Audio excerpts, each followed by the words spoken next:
Bienvenue sur les apprentis lecteurs Le Trône de Fer, le podcast lecture et lecture du Trône de Fer, ou A Song of Ice and Fire, sans spoiler. Aujourd'hui, on se rejoint pour parler du chapitre... Alors quel chapitre c'est? Le chapitre 11, donc le deuxième chapitre de Daenerys, toujours accompagné de mon acolyte. Guillaume, toujours là. C'est parti. Alors on a changé de micro, je sais pas du tout si vous l'avez remarqué. Peut-être que oui, peut-être que non, mais en tout cas on a investi, donc on espère que le son sera de meilleure qualité, et donc vous apprécierez encore plus la qualité des épisodes. On l'espère aussi. C'est parti. Alors vas-y Guillaume, un petit résumé du deuxième chapitre de Daenerys du coup. Alors de manière succincte, dans ce chapitre on retrouve Daenerys pour son mariage arrangé par Viserys avec Khal Drogo. C'est une cérémonie avec des coutumes très particulières, on va en reparler.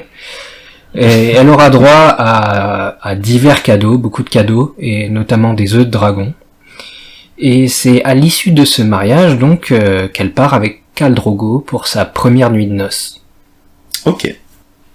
Alors du coup, c'est le deuxième chapitre où en fait on quitte Winterfell. Parce qu'en fait, depuis le début, tous les chapitres, à part Daenerys, se sont passés à Winterfell. Ouais, c'est vrai que ça fait longtemps qu'on n'est pas allé ailleurs, ouais. Ouais. Donc, alors pour l'instant, on sait pas si, là, on est en train de voir que les personnages se séparent un peu, donc on sait que Ned et du coup, Arya Sansa vont aller à Port-Réal. Mm-hmm. On sait que Jon va aller à la gare de nuit. On sait que Bran, Robb et Rickon vont rester à Winterfell. Tyrion aussi va à la gare de nuit. C'est vrai, Tyrion aussi. Il a dit quoi pour pisser sur au-delà du mur? Pisser aux confins du monde, jouer un truc comme ça. Et donc c'est vrai que maintenant la structure de point of view commence à pondre son utilité. Ouais, c'est vrai, parce que là on avait du point of view, c'est juste la mentalité des personnages qu'on arrivait un peu à distinguer, mais finalement ils vivaient un peu tous les mêmes événements, à l'exception de Daenerys. C'est ça.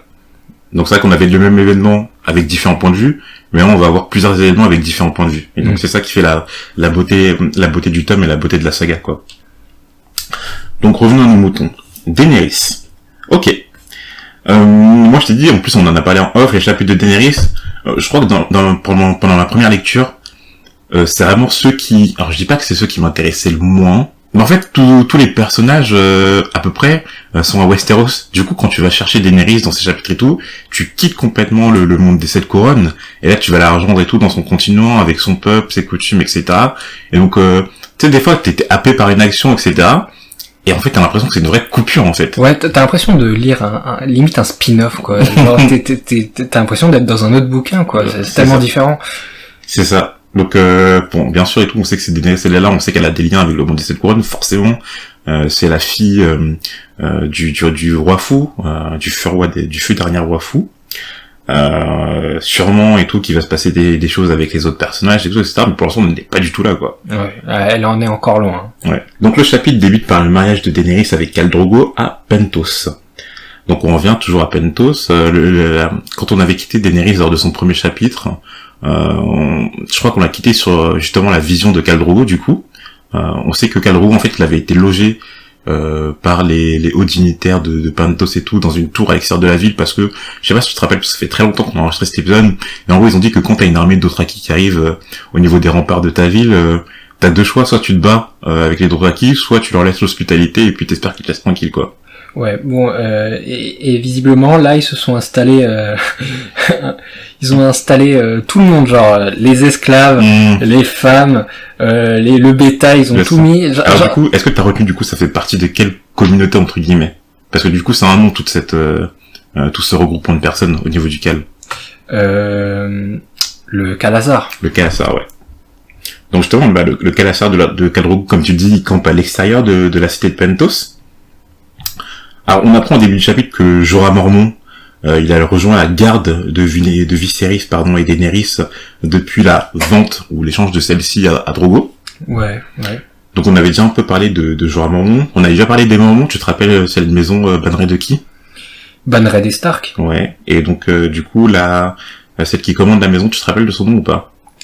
Meiji. Ouais, Meiji Mormont, c'est ça. Sur l'île aux ours. Exact, sur Yellow Tu m'auras pas. Je te toujours des petits rappels comme ça et tout, on sait jamais, hein. Ça peut toujours servir. Donc Viserys, alors on voit qu'il s'impatiente quant à sa part du marché. C'est-à-dire que Khal Drogo lui a promis une couronne, mais il ne l'a pas dit quand il allait la donner en échange de sa sœur. Ouais, il a pas d'échéance, quoi. On peut le comprendre, ce Viserys, il a vécu... rappelle-moi, il a vu un peu le Westeros. Ouais, mais il était très jeune, hein. Très jeune. Il a 4-5 ans, peut-être, quelque chose comme ça, je crois. Donc il a vécu le meilleur, il a vécu le pire, où il a vécu comme un clochard sur Essos. Donc il a hâte de retrouver la couronne. Ouais, c'est ça. Après, c'est ce que lui dit. Illyrio lui dit, oui, bon, vous avez attendu des semaines, des mois, des années. Bon, qu'est-ce que c'est un petit peu de temps de plus, quoi. Un an de plus. Ouais. Mais c'est vrai que bon, forcément, quand tu fais un marché, quand t'as pas la date et tout de ta part du marché, c'est un peu compliqué, quoi. Ouais. C'est vrai que sur ce coup-là et tout, c'est compréhensif. Compréhensible, pardon. Mais en tout cas, on voit que vraiment, ça met sur les nerfs cette affaire.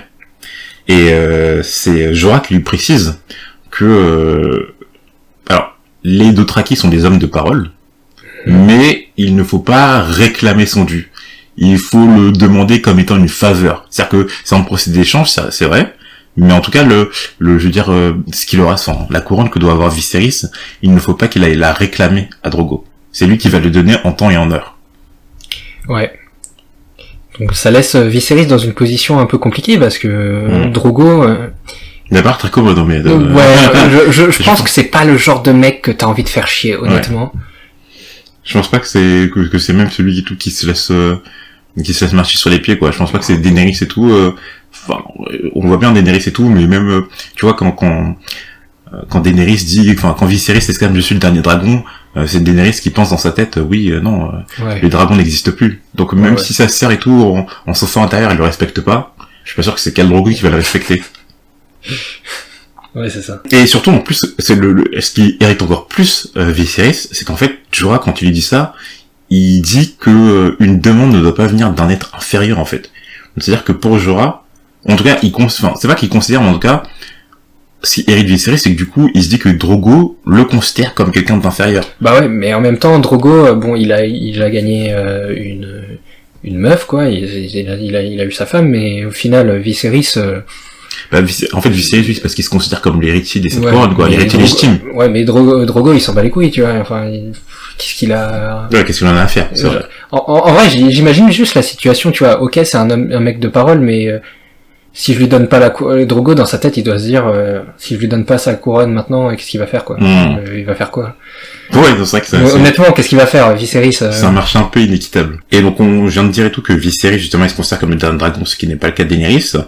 Mais pourtant, elle nous parle en fait d'un rêve où justement un dragon venait la sauver des méfaits de Viserys entre guillemets, parce qu'on sait que Viserys est là-bas, qu'il est violent avec elle. Et que c'est ça que ça veut dire réveiller le dragon, il pète un plomb et en fait il tape une crise de nerfs, quoi. Ouais.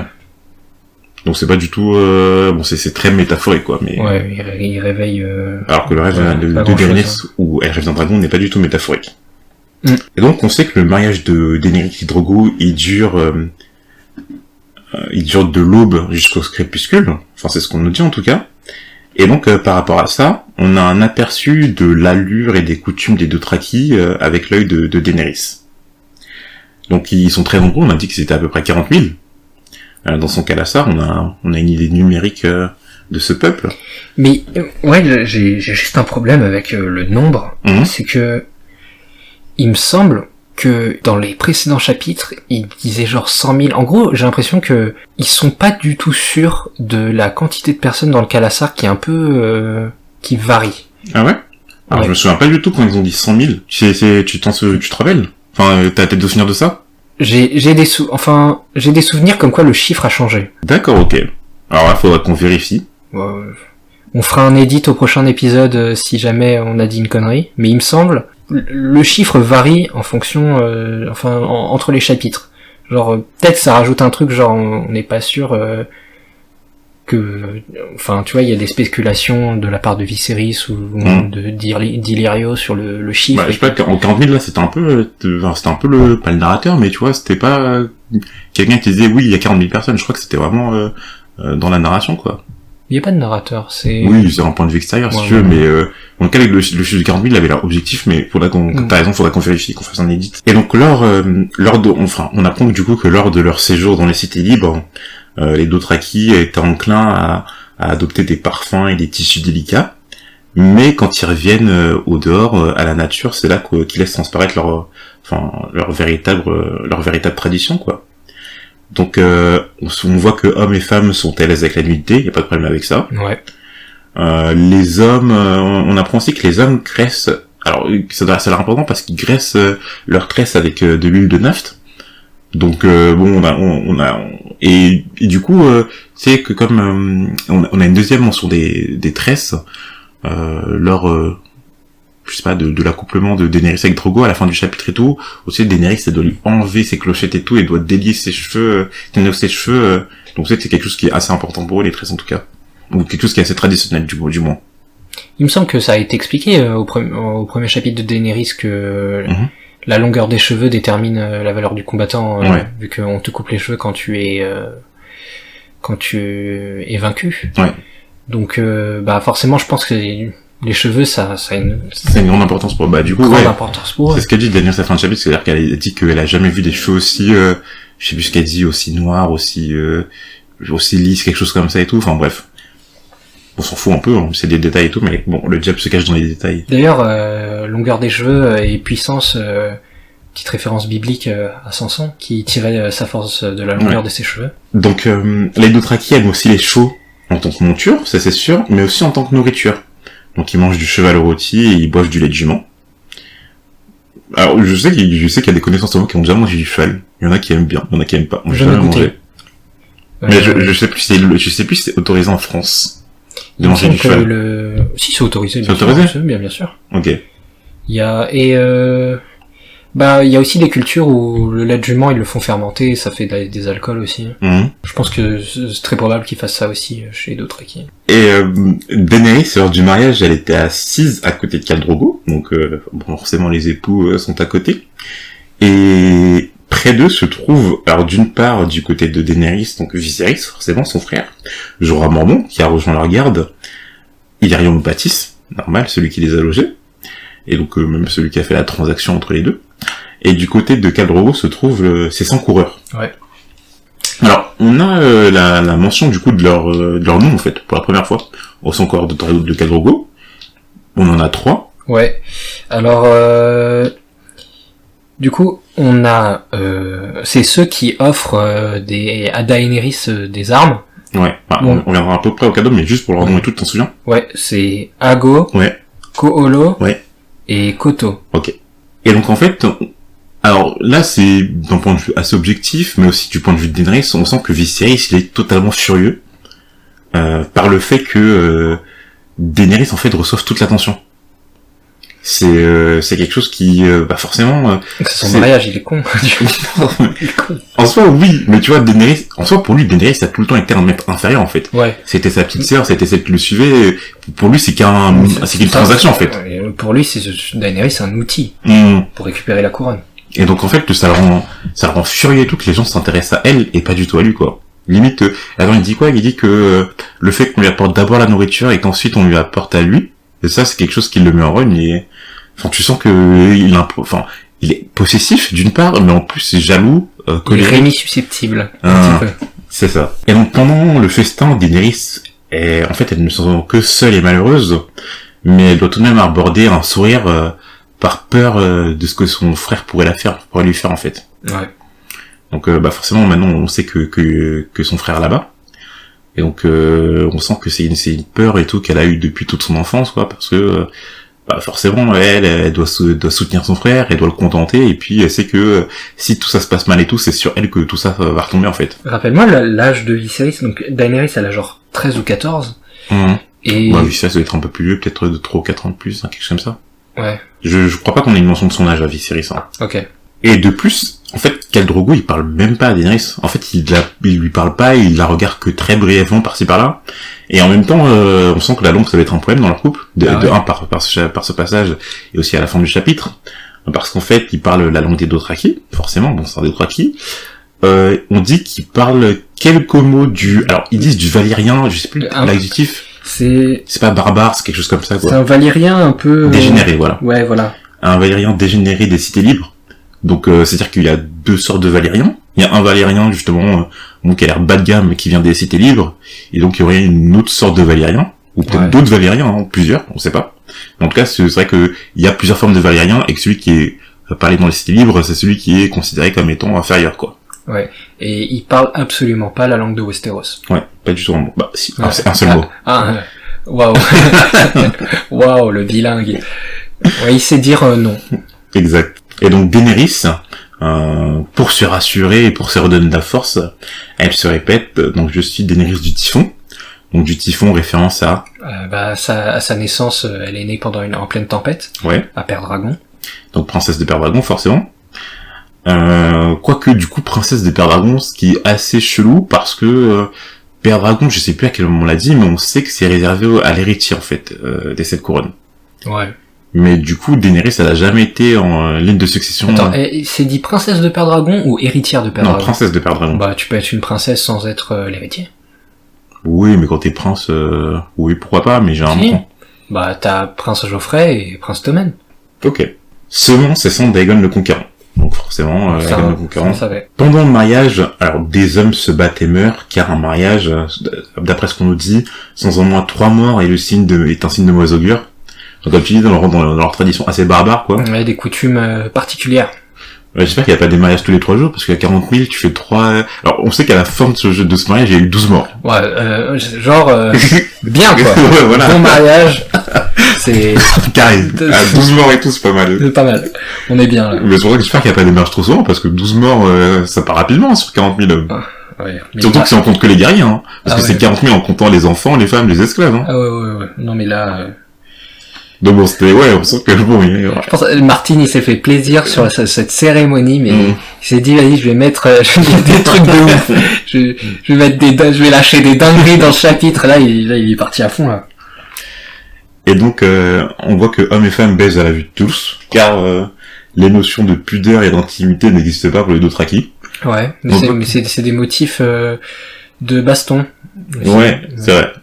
Bah c'est vrai que déjà Daenerys elle est assez gênée par ça. C'est vrai que au départ elle a genre 13 ou 14 ans en même temps, tu vois. Non, c'est sûr. Elle est assez jeune. Bon, ouais, je pense que même moi je suis pas bien, tu vois. Ouais, là oui, bah, quand t'es pas habitué, tu vois des... Voilà quoi. En plus, elle était tétanisée, mais en fait, il y en a tellement qui font l'amour et tout que finalement, en fait, ça sert à rien, il y en a partout, quoi. Donc, c'est assez problématique. Et comme t'as dit et tout, c'est un signe, c'est un motif de baston, parce qu'il y a 2 hommes qui se battent pour une femme et tout, etc. Et donc, ça engendre un des 12 morts, forcément. Donc ouais, le mariage, c'est assez rustique et barbare, quoi. C'est vrai que les Dothraki et tout, bah, c'est un peu une analogie, enfin, forcément et tout, mais genre, tu me dis et tout, forcément, le monde occidental, t'as l'Europe, les États-Unis et tout, etc., et le monde oriental, de l'Est et tout, t'as des traditions un peu plus j'ai l'impression que, après, avec ce que j'ai vu dans la série et tout, tu sais, peuple nomade et tout, j'ai l'impression que, historiquement, les Dothraki, c'est un peu, inspiré, des armées mongoles, tu vois, genre, Khal Drogo, Genghis Khan, ça fait un peu, je pense qu'il y a des inspirations qui sont par là. Après, je pense pas qu'ils avaient ces mêmes coutumes, même je suis sûr qu'ils avaient pas ces coutumes-là. Il s'est fait plaisir, mais j'ai l'impression, ouais, c'est le désert, etc. C'est un peu armée mongole, quoi. Grand guerrier, grand conquérant, peuple nomade. Ouais. C'est un peu ça. Alors, on dit peuple nomade, mais du coup, en fait, tout à l'heure j'en ai pas parlé, mais en fait, une des raisons pour lesquelles Khal Drogo, il a pas encore honoré sa promesse envers Viserys, c'est que d'abord, il doit présenter Daenerys, il doit retourner à Vaes Dothrak avec Daenerys et la présenter au Dosh Khalin. Au Dosh Khalin, ouais. Donc est-ce que t'as une notion de ce que ça peut être, le Vaes Dothrak et le Dosh Khalin? J'ai vu la série, je sais ce que c'est. Mais alors ça apparaît dans la saison 5, normalement tu sais pas ce que c'est. Dosh Khalin? Ah non, peut-être c'est dans la saison 6. Si. Mais même on sait. On sait? Ok. Bon, en tout cas, on me dit que Vaes Dothrak, d'ailleurs, c'est un lieu qui est cité et tout, on me dit que c'est à l'est. Donc on sait déjà que eux, ils sont à l'est, et donc c'est encore plus à l'est qu'à l'est. Ouais. Ok. Donc ils ont du chemin à faire avant de... Ce qui va pas plaire à Viserys, parce qu'il va devoir encore attendre, il va devoir... Ouais, on sent que, bon, et je sens qu'il va faire le voyage aussi, parce que Il va pas laisser Daenerys toute seule avec Drogo, hein. Il va pas lâcher, il va pas lâcher sa marchandise, son outil. Ouais, forcément, mais il doit aussi vérifier qu'ils vont tenir leur promesse. Ouais. Donc forcément, il va pas les lâcher dans la nature. Viserys, il va devoir encore attendre. Ouais. Et donc, la perspective des nuits de noces inquiète énormément Daenerys. Et donc, toujours, pour se rassurer, elle se répète, je suis le sang du dragon. Donc bon, c'est vrai qu'elle nous dit que les dragons n'existent pas, mais pourtant, elle est le sang du dragon, donc... Bon, tu sens que c'est toujours attaché quand même aux Targaryens, quoi. C'est vraiment quelque chose qui leur est propre, qui leur est cher, cette notion d'Aegon le Conquérant, de lignée, et surtout des dragons, quoi. L'heure des cadeaux est enfin arrivée.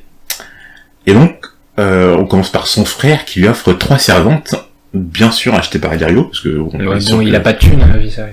Il a pas de thune, c'est vrai qu'il est pauvre, mais bon, il aurait pu faire quelque chose de perso, mais visiblement, il n'aurait pas... Je pense qu'il allait pas lui faire un collier de nouilles, hein.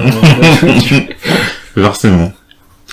Donc, alors, je te laisse le présenter, si tu te souviens de qui elles sont. Alors, 3 servantes. La première, Iri, qui lui apprendra l'équitation. Ouais. Jiki, qui lui apprendra la langue des Dothraki. Okay. Et Dorea, qui va l'apprendre à baiser, quoi. C'est l'art de l'érotisme. L'art de l'érotisme, et on comprend que Illyrio et Viserys, ils ont eu recours à ses services, quoi. Ouais.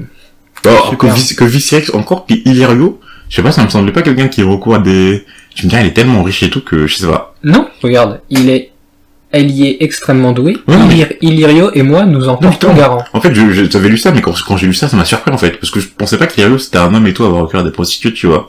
Surtout les mêmes prostituées que Viserys et tout. Mais bah si, arrête. Ouais, non, mais... Même nos politiques, ils sont riches, ils disent non. Mais tu vois, Illyrio et tout, ça me semblait comme étant...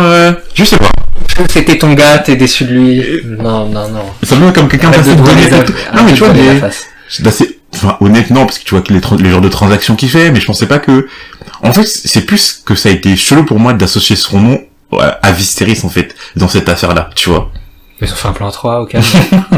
Bon. Donc, alors juste comme pour la description, Irish et Jiki, elles sont brunes à la peau cuivrée, et Dorea, elle est blonde avec les yeux bleus, qui est caractéristique des filles de Lys. Donc voilà, c'est elle qui va lui apprendre l'art de l'érotisme. Donc c'est vrai que bon, on voit que les filles de Lys, en tout cas, elles ont quelque chose et tout qui est assez particulier à elles, quoi. Ok.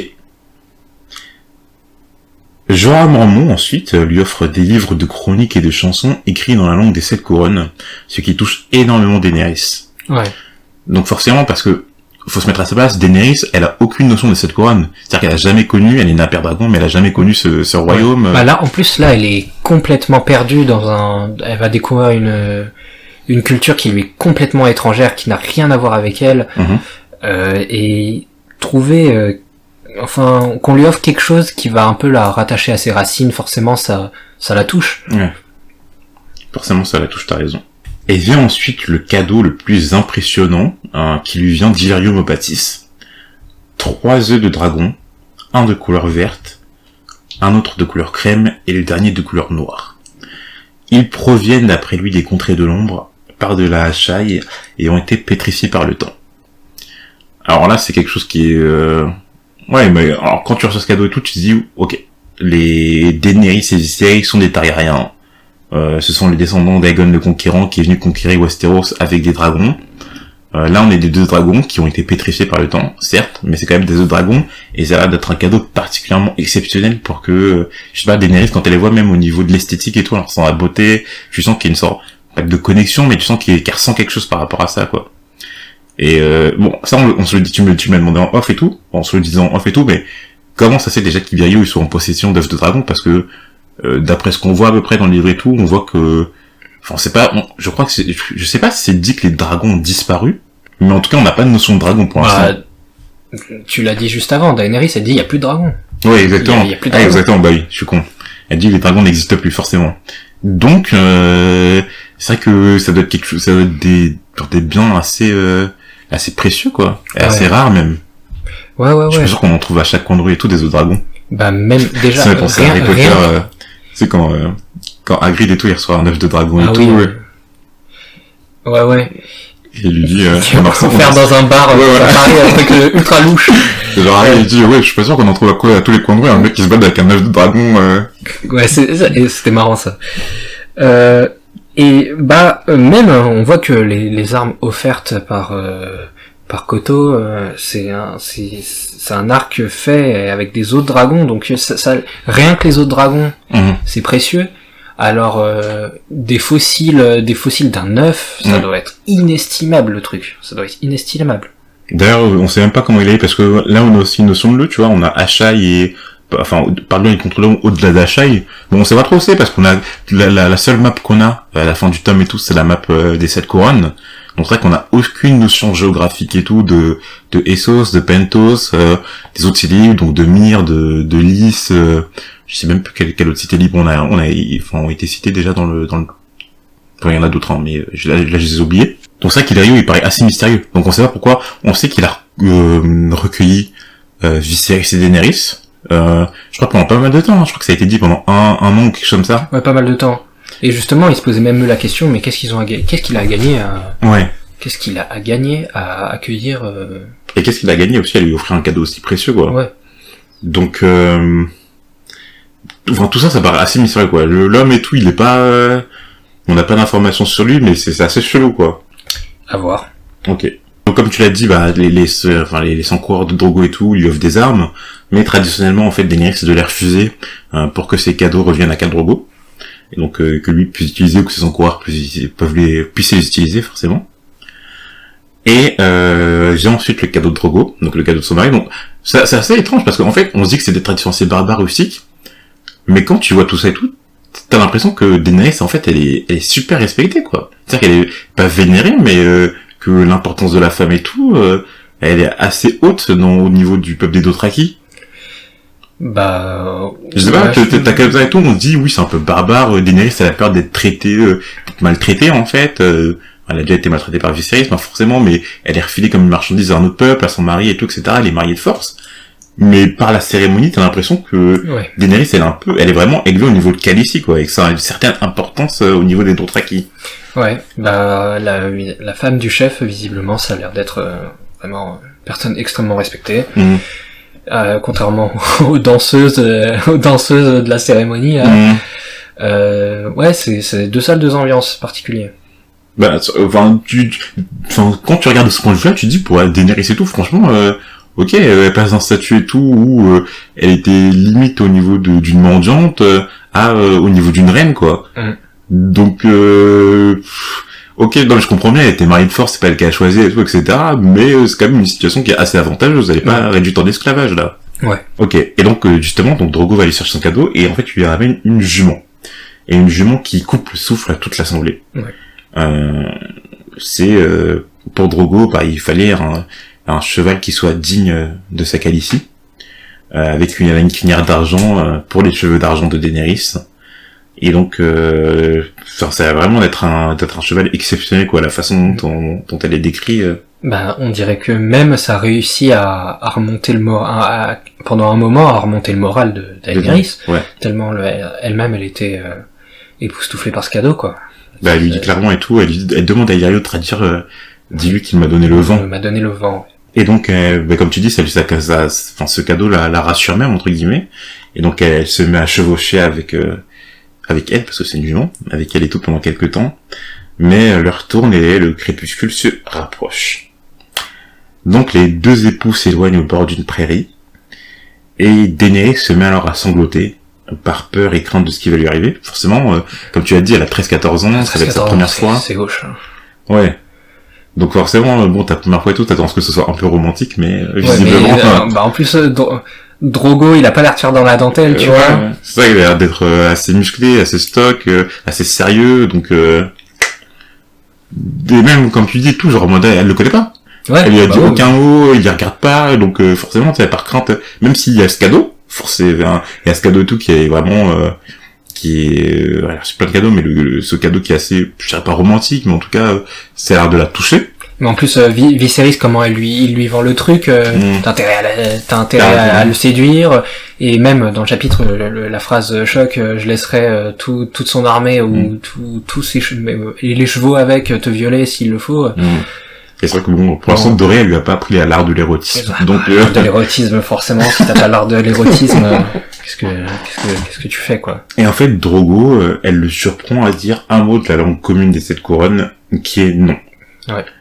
Et en fait, ce simple mot, non, le fait qu'ils connaissent un mot de la langue commune, bah, c'est un peu un effet rassurant sur elle, dans le sens où tout, il essaye de communiquer avec elle, peut-être. Même si c'est un mot qui exprime la négation. Bah, c'est juste, c'est marrant parce qu'avec non, il arrive à communiquer plusieurs émotions, tu sais, il y a non, il y a non. Tu vois, c'est genre, l'intonation, genre, elle varie et ça lui permet de véhiculer différentes émotions. Ça me fait penser au film Premier Contact, tu sais, avec Amy Adams de 2009, où, tu vois, ils disent que des simples variations dans, c'est parce que, en gros, le film, ça raconte, il y a des espèces extraterrestres qui arrivent. Ouais, je l'ai vu. Et donc des simples variations, mais des minimes variations et tout, peuvent exprimer des choses et tout totalement différentes, quoi. Ouais. Bon, comme tu dis, je digresse. On digresse. Et donc le fait qu'elle se rassure, en fait, bon, ça la calme un peu. Et donc elle va commencer à enlever les clochettes donc de Drogo au niveau de ses stress, à lui donner les cheveux. Donc tout ça se fait dans un temps relativement long, c'est-à-dire qu'il est assez patient. Pour l'instant, il y a rien qui se passe en fait, quoi. Pour l'instant, ils sont juste en face à face, ils se regardent, mais toujours pas d'action. Et il commence à la déshabiller. Mais tandis qu'il la déshabille, au moment où ses seins deviennent nus, elle ne peut pas s'empêcher de les couvrir, et ce qui fait répéter à Drogo non. Non. Donc t'as pas l'impression qu'il veut la violer. Et mais en même temps, il lui force un peu le consentement quand même, hein, genre. Bah mais c'est-à-dire que pour l'instant elle n'a pas exprimé le consentement, c'est-à-dire qu'elle a pleuré, mais elle a couvert ses seins, c'est sûr. Mais après ça, justement, quand il a commencé à couvrir ses seins, lui il a commencé à la caresser délicatement, et c'est là qu'on entre un peu dans la fin du chapitre où il commence à la caresser délicatement, tendressement et lentement, et en fait sans pour autant la forcer à faire quelque chose. C'est-à-dire que juste il va il va la chauffer un peu, quoi, mais mais en gros c'est ça, mais c'est même pas genre chauffer dans le sens érotique, c'est vraiment plus la rassurer en fait. Ouais, c'est vrai, la rassurer un peu. Il tâte le terrain aussi, tu vois. Tâte le terrain, ouais. J'ai pas fait exprès. Et donc il touche Daenerys jusqu'à ce qu'elle-même prie la main de Drogo et la place entre ses cuisses. Et donc un oui, dit-elle en conclusion de ce chapitre. Un oui. Et c'est là que moi ça m'a marqué parce que la série, c'est pas comme ça que ça se passe, hein. C'est pas du tout comme ça que ça se passe. Ouais, dans la série tout.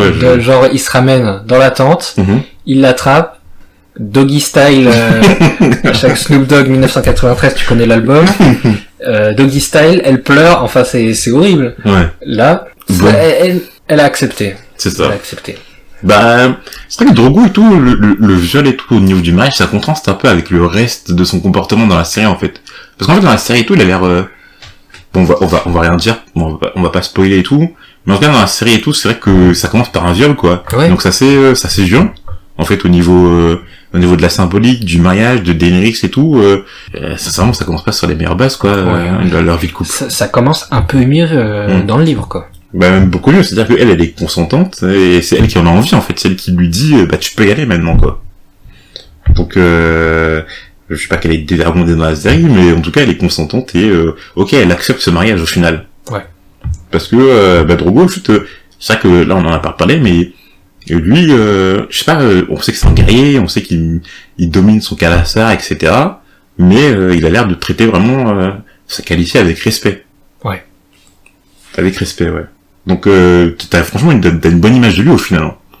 Ouais, bah, on comprend qu'il a vraiment ses coutumes, que c'est un peuple ultra guerrier, un peu macho peut-être, probablement, mais qu'au final, dans sa culture, bah, il c'est un homme qui a l'air d'avoir des valeurs, enfin c'est un bonhomme, quoi, tu vois. Okay. En tout cas, voilà, on en a fini pour ce chapitre, le deuxième chapitre de Daenerys, qui était assez long, c'est vrai qu'on a dit beaucoup de choses, je sais pas combien de temps il dure, mais voilà, bon, c'était intéressant quand même. Ouais. C'est vrai que en fait, plus que de l'histoire, on a vraiment eu une description vraiment culturelle, vraiment, bah, je sais pas, un développement de l'univers, quoi, vraiment. Plus que de l'action. Ouais, c'est passé des choses quand même, tu vois, là on a appris des choses et tout, c'est passé des choses. On a appris des choses, mais... Comme tu dis, un développement, ouais. Gros développement sur l'univers, sur... on voit que on passe la plupart de notre temps à Westeros, mais c'est pas pour autant que Martin a négligé l'univers à Essos. Mais en tout cas, non, finalement, le chapitre m'a rassuré. C'est vrai que je te dis tout, franchement, les chapitres et tout de Daenerys et tout, c'était un peu. Après, ça s'améliore avec le temps. Moi et tout, je trouve que les chapitres de Daenerys, au fur et à mesure des différents tomes, des différents arcs et tout, ils deviennent plus intéressants. Mais forcément, vu qu'elle va vivre plus de choses, tout ça, ça va se relier entre guillemets, etc. Mais le chapitre, j'ai trouvé cool. Enfin, pour en parler avec toi et tout. Enfin, il y avait des choses à dire, quoi. C'est vrai que ça nous coupe un peu du monde des 7 couronnes, mais bon, c'est toujours intéressant en soi, quoi. Donc voilà, on en a terminé, et puis on espère que vous avez apprécié cet épisode avec nos nouveaux micros. J'espère que le son a été justement plus agréable à entendre. Bah, on l'espère. Au pire, on essaiera de régler petit à petit un peu, parce que c'est du matériel qui vient d'arriver, là. Donc, on va faire au mieux. Et on vous dit à la prochaine. À la prochaine.